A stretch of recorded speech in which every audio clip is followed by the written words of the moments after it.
1 Kings chapter 8. Dedication of the Temple. Then Solomon assembled the elders of Israel, and all the heads of the tribes, the princes in the ancestral houses of the Israelites. They came to King Solomon in Jerusalem, to bring up the ark of the Lord's covenant, from the city of David, which is Zion. All the people of Israel assembled before King Solomon, during the festival in the month of Ethanim, the 7th month. When all the elders of Israel had arrived, the priests took up the ark, and they brought up the ark of the Lord, and the tent of meeting with all the sacred vessels that were in the tent. The priests and Levites brought them up. King Solomon and the entire community of Israel gathered for the occasion before the ark, sacrificed sheep and oxen too many to number or count. The priests brought the ark of the covenant of the Lord to its place, the inner sanctuary of the house, the Holy of Holies, beneath the wings of the cherubim. The cherubim had their wings spread out over the place of the ark, sheltering the ark and its poles from above. The poles were so long that their ends could be seen from the holy place, in front of the inner sanctuary. They cannot be seen from outside, but they remain there to this day. There was nothing in the ark but the 2 stone tablets, which Moses had put there at Horeb, when the Lord made a covenant with the Israelites, after they went forth from the land of Egypt. When the priests left the holy place, the cloud filled the house of the Lord, so that the priests could no longer minister, because of the cloud, since the glory of the Lord had filled the house of the Lord. Then Solomon said, "The Lord intends to dwell in the dark cloud. I have indeed built you a princely house, the base for your enthronement forever." The king turned and blessed the whole assembly of Israel. While the whole assembly of Israel stood, he said, "Blessed be the Lord, the God of Israel, who with his own mouth spoke a promise to David my father, and by his hand fulfilled it, saying, Since the day I brought my people Israel out of Egypt, I have not chosen a city out of any tribe of Israel, for the building of a house, that my name might be there. But I have chosen David to rule my people Israel. When David my father wished to build a house for the name of the Lord, the God of Israel, the Lord said to him, In wishing to build a house for my name, you did well. But it is not you who will build the house, but your son, who comes from your loins. He shall build the house for my name. Now the Lord has fulfilled the word he spoke. I have succeeded David my father, and I sit on the throne of Israel, as the Lord has spoken. And I have built this house for the name of the Lord, the God of Israel. I have provided there a place for the ark, in which is the covenant of the Lord, that he made with our ancestors, when he brought them out of the land of Egypt. Solomon's prayer.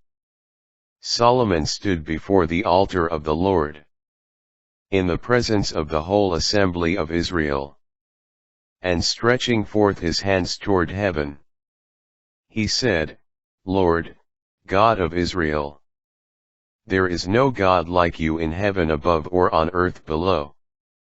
You keep covenant and love toward your servants, who walk before you with their whole heart. The covenant that you kept toward your servant David my father. What you promised him, your mouth has spoken, and your hand has fulfilled this very day.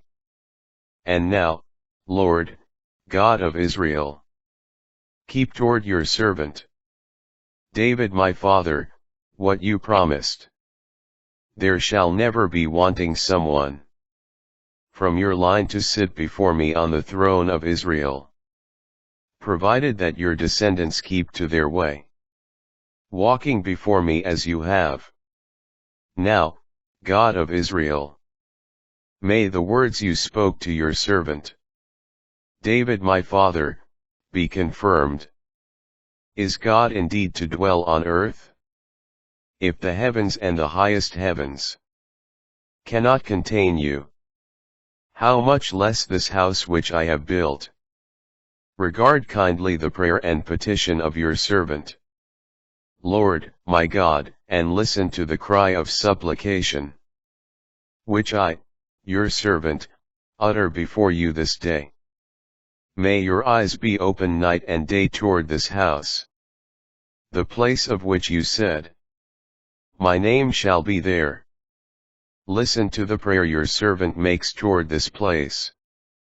Listen to the petition of your servant, and of your people Israel which they offer toward this place. Listen, from the place of your enthronement. Heaven, listen and forgive. If someone sins in some way against a neighbor, and is required to take an oath sanctioned by a curse, and comes and takes the oath before your altar in this house, listen in heaven, act and judge your servants. Condemn the wicked, requiting their ways, acquit the just, rewarding their justice.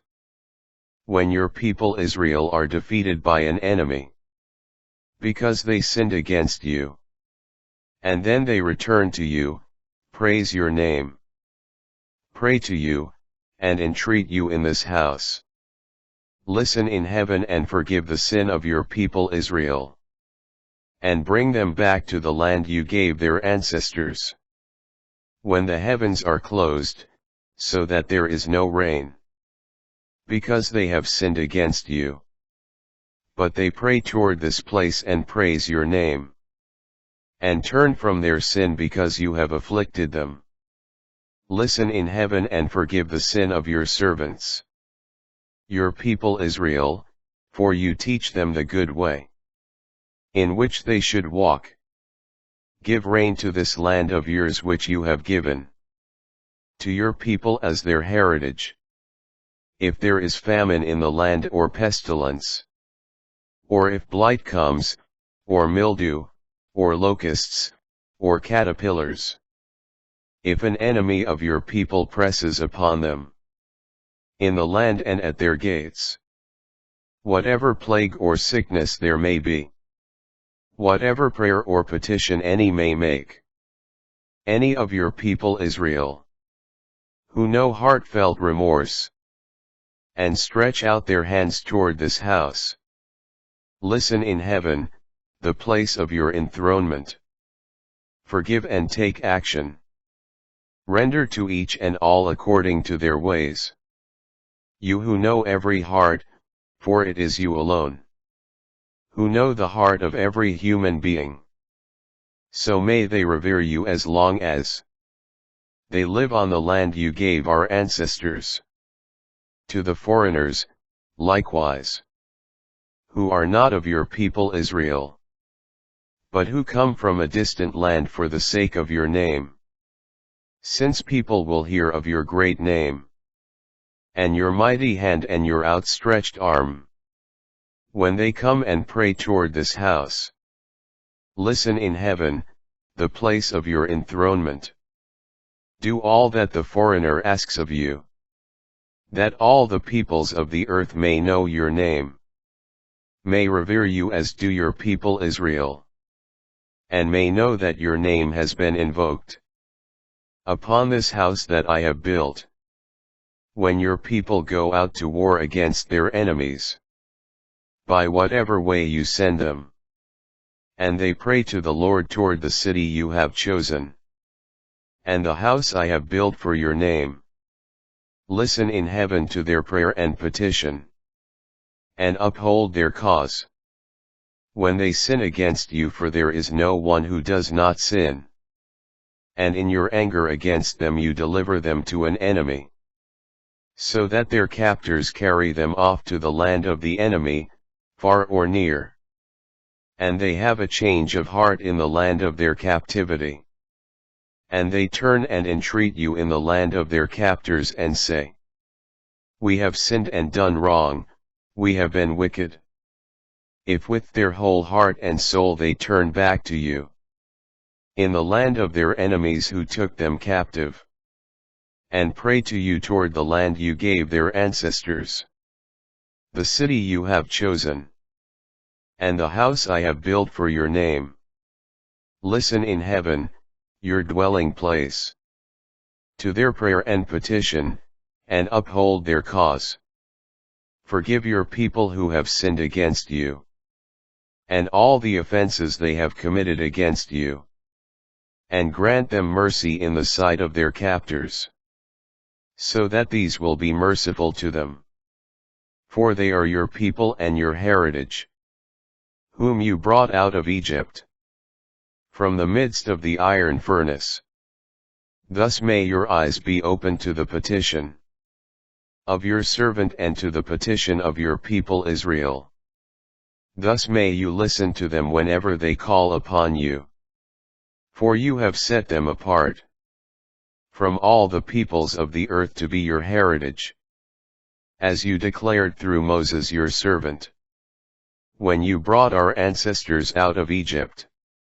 Lord my God.